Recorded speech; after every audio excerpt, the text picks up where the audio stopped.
B-Boy Bibo.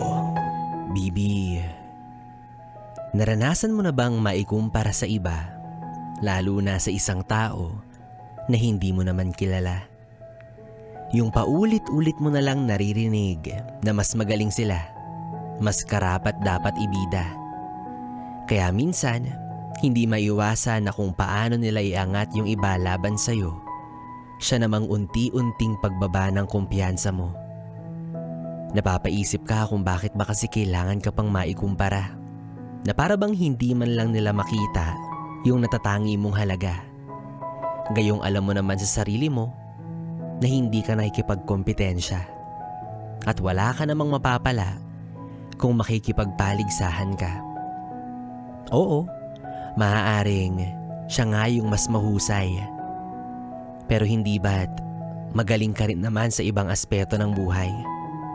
At yun ay ang patunay na may iba't iba tayong kakayahan sa bawat larangan na kailanman ay hindi magpapantay.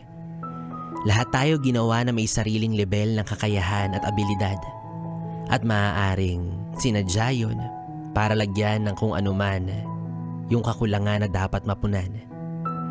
Kasi kung lahat tayo ay pare-pareho, baka mas maging magulo ang mundo.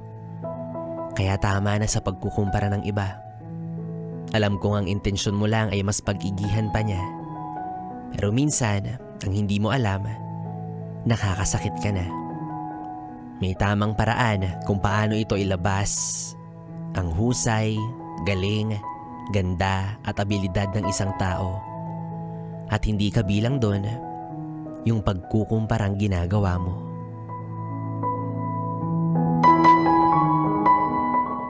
Tama!